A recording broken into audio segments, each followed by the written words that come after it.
Hi, welcome to ಕನ್ನಡತಿ ಅಡುಗೆ channel. ಬನ್ನಿ, ನಾನು ಮಾಡೋದು ಸ್ಪೆಷಲ್ಲಾಗಿರುತ್ತೆ ಪಲಾವು. ಹಾಗಾಗಿಬಿಟ್ಟು ವಿಡಿಯೋ ಮಾಡ್ತಾಯಿದ್ದೀನಿ ಇವತ್ತು. ಎಲ್ಲರೂ ಲೈಕ್ ಮಾಡಿ, ಶೇರ್ ಮಾಡಿ, ಕಮೆಂಟ್ಸ್ ಕೊಡಿ. ನೋಡೋಣ ಎಷ್ಟು ಬೇಗ ಎಷ್ಟು ಜನ ಸಬ್ಸ್ಕ್ರೈಬ್ ಆಗ್ತೀರಾ ಅಂತ ಹೇಳಿಬಿಟ್ಟು. ಮಸಾಲೆಗೆ ಕಾಯಿ, ಹಸಿರುಮೆಣಸಿನ್ಕಾಯಿ, ಕೊತ್ತಂಬರಿ, ಬೆಳ್ಳುಳ್ಳಿ, ಲವಂಗ, ಚಕ್ಕೆ, ಲವಂಗ ಒಂದು 4, ಕಾಳುಮೆಣಸು ಒಂದು 4, ಆಮೇಲೆ ಚಕ್ಕೆ 1 ಇಂಚು, ಬೆಳ್ಳುಳ್ಳಿ 1 ಗೆಡ್ಡೆ, ಶುಂಠಿ ಒಂದು ಅರ್ಧ ಇಂಚು, ಹಸಿರು ಮೆಣಸಿನ್ಕಾಯಿ ಒಂದು 4, ಆಮೇಲೆ ಕೊತ್ತಂಬರಿ ಕಾಯಿ ಸ್ವಲ್ಪ ಹಾಕ್ಕೊಂಡು ಮಿಕ್ಸಿ ಮಾಡ್ಕೊಂಡಿದ್ದೀನಿ. ಇನ್ನು ತರಕಾರಿ ಬಂದುಬಿಟ್ಟು ಟೊಮಟೊ, ಈರುಳ್ಳಿ ಹೆಚ್ಕೊಂಡಿದ್ದೀನಿ. ಇನ್ನು ತರಕಾರಿ ಪಲಾವ್ ಎಲೆ ಹಾಕ್ಕೊಂಡಿದ್ದೀನಿ, ಹೆಚ್ಚಿರೋ ಬೆಳ್ಳುಳ್ಳಿ.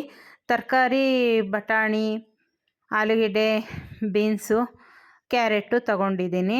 ಇನ್ನು ಸೋಯಾಬೀನ್ ಹಾಕ್ದಲ್ಲೇ, ಬ್ರೆಡ್ ಸೋಯಾ ಹಾಕ್ದಲ್ಲೇ ತುಂಬ ದಿನ ಆಗಿತ್ತು, ಹಾಗಾಗ್ಬಿಟ್ಟು ನೆನೆಸಿಟ್ಟಿದ್ದೀನಿ. ಬ್ರೆಡ್ ಸೋಯಾನ ನೆನೆಸ್ಬಿಟ್ಟು ಆಮೇಲೆ ಇದು ಈರುಳ್ಳಿ ಹಾಕ್ತೀವಲ್ಲ, ಒಂದು ಸ್ವಲ್ಪ ಇದು ಬೆಂದಾದಮೇಲೆ, ಬ್ರೌನ್ ಆದಮೇಲೆ ಬ್ರೆಡ್ ಸೋಯಾ ಹಾಕಿಬಿಟ್ಟು ಆಮೇಲೆ ತರಕಾರಿ ಹಾಕ್ಕೊಳ್ಳಿ. ಇಲ್ಲ ಎಣ್ಣೆ ಕಾದಾದ್ಮೇಲೆ ಬ್ರೆಡ್ ಸೋಯಾನ ತೊಳೆದ್ಬಿಟ್ಟು 1-2-3 ಸತಿ ಒಗ್ಗರಣೆ ಎಣ್ಣೆಯಲ್ಲಿ ಫ್ರೈ ಮಾಡಿ ತೆಗೆದಿಟ್ಟು ಅನ್ನ ಬೇಯ್ಬೇಕಾದ್ರೆ ಹಾಕಿದ್ರೂ ಆಯಿತು. ಈ ಮದುವೆ ಮನೆಗಳಲ್ಲೆಲ್ಲ ಒಗ್ಗರಣೆಗೆ ಹಾಕಿಬಿಡ್ತಾರೆ, ಇದು ಆಗುತ್ತೆ, ಫ್ರೈನೂ ಆಗುತ್ತೆ, ಆಮೇಲೆ ಚೆನ್ನಾಗಿ ಬೇಯ್ಕೊಳ್ಳುತ್ತೆ ಅಂತೇಳ್ಬಿಟ್ಟು ಹೆಂಗಾದರೂ ಮಾಡ್ಬೋದು. ಇನ್ನು ಎಣ್ಣೆ ಕಾದ್ಮೇಲೆ ಬೆಳ್ಳುಳ್ಳಿ, ಪಲಾವ್ ಎಲೆ, ಈರುಳ್ಳಿ ಹಾಕ್ಕೊಂಡಿದ್ದೀನಿ. ಟೊಮೊಟೊ ಆಪ್ಷನಲ್ಲು, ಎಷ್ಟು ಬೇಕಾದರೂ ತಗೊಳ್ಳಿ. ನಾನು ಒಂದು ದಪ್ಪದ್ದು 3 ಟೊಮೊಟೊ ತೊಗೊಂಡಿದ್ದೀನಿ. ಚೆನ್ನಾಗಿ ಅನಿಸುತ್ತೆ, ಹುಳಿ ಟೊಮೊಟೊ ಆದ್ದರಿಂದ ದಪ್ಪದ್ದು 3 ತೊಗೊಂಡಿದ್ದೀನಿ. ಸಣ್ಣದಾದರೆ ಒಂದು 4-5 ತೊಗೊಳ್ಳಿ. ಇನ್ನು ಬ್ರೆಡ್ ಸೋಯಾನ ನೀರೆಲ್ಲ ತೆಗೆದುಬಿಟ್ಟು ಸೋಸ್ಕೊಂಡು ಈ ಥರ ಒಗ್ಗರಣೆ ಮಾಡ್ತಾಯಿದ್ದೀನಿ.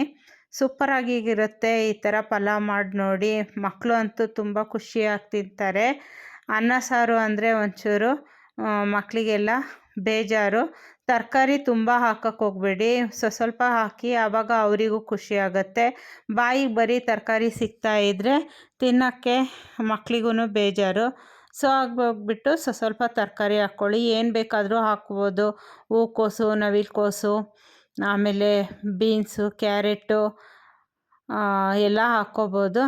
ನಾನು ಆಲೂಗೆಡ್ಡೆ, ಬೀನ್ಸು, ಕ್ಯಾರೆಟು, ಹಸಿ ಬಟಾಣಿ ತೊಗೊಂಡಿದ್ದೀನಿ. ಇವಾಗ ಹಸಿ ಬಟಾಣಿ ಸೀಸನ್ನು, ಹಾಗಾಗ್ಬಿಟ್ಟು ಎಲ್ಲದಕ್ಕೂ ಹಸಿ ಬಟಾಣಿ ಹಾಕಿದರೆ ಚೆನ್ನಾಗಿರುತ್ತೆ. ಉಪ್ಪಿಟ್ಟು, ಚಿತ್ರಾನ್ನಕ್ಕೆ ಎಲ್ಲನೂ ಸೂಪರಾಗಿರುತ್ತೆ. ಇನ್ನು ಡ್ರೈ ಪಲ್ಯಗಳಿಗೂ, ಒಣ ಪಲ್ಯಗಳಿಗೂ ಅಷ್ಟೇ, ಈ ಚೊಟ್ಟು, ಆಮೇಲೆ ಎಲೆಕೋಸು ಪಲ್ಯಗಳು, ಹೀರೆಕಾಯಿ ಪಲ್ಯ ಮಾಡಬೇಕಾದ್ರೆ ಒಂಚೂರು ಹಾಕಿದರೆ ಚೆನ್ನಾಗಿರುತ್ತೆ.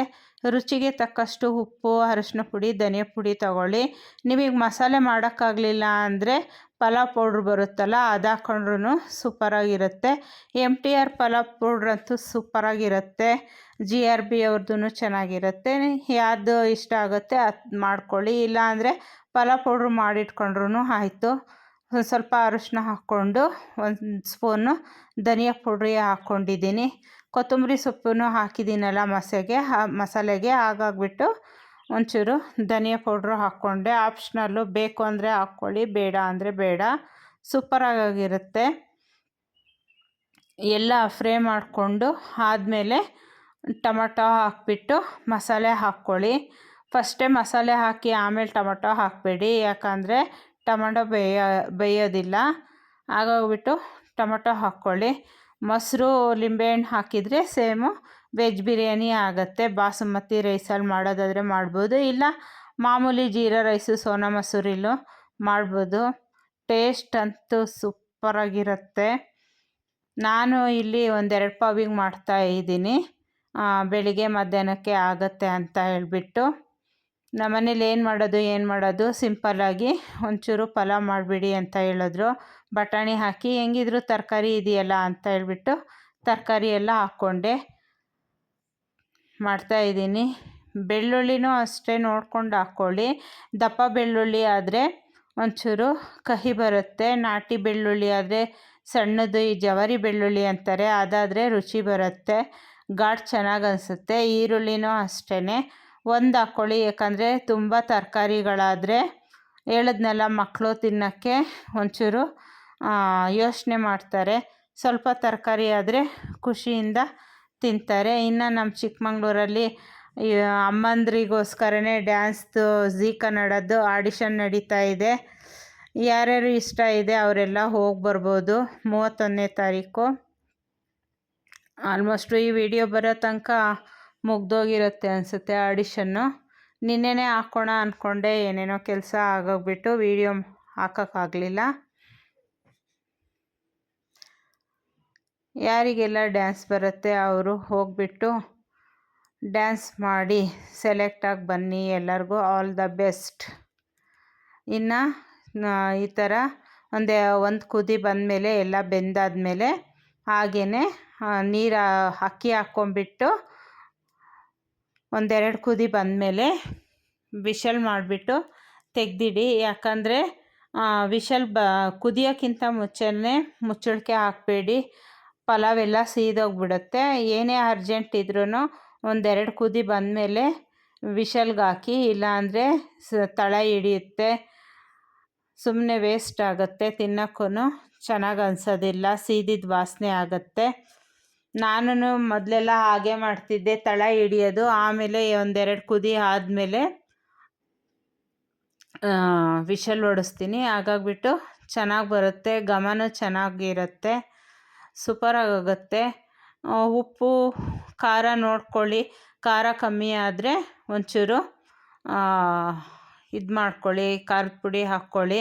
ಪಲಾವಿಗೆಲ್ಲ ಒಂಚೂರು ಖಾರ ಕಮ್ಮಿ ಆದ್ರೇ ಚೆನ್ನಾಗಿರುತ್ತೆ. ಅಕ್ಕಿಗೂ ಅಷ್ಟೇ ನೀರು ಕಮ್ಮಿ ಹಾಕ್ಕೊಳ್ಳಿ.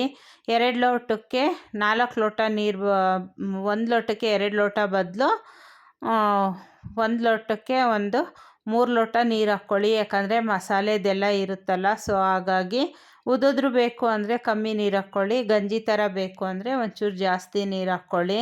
ಪಲಾವು ಬಿರಿಯಾನಿ ಮಾಡಬೇಕಾರೆಲ್ಲ ಒಂಚೂರು ನೀರು ಕಮ್ಮಿ ಹಾಕಬೇಕು. ಈ ಥರ ಮಾಡಿಕೊಂಡು ಟೇಸ್ಟ್ ಹೇಗಿತ್ತು ಅಂತ ಕಮೆಂಟ್ ಸೆಕ್ಷನಲ್ಲಿ ತಿಳಿಸಿ ಎಲ್ಲರೂ. ನೋಡೋಣ ಎಷ್ಟು ಬೇಗ ಎಷ್ಟು ಜನ ಸಬ್ಸ್ಕ್ರೈಬ್ ಆಗ್ತೀರಾ ಅಂತ ಹೇಳ್ಬಿಟ್ಟು.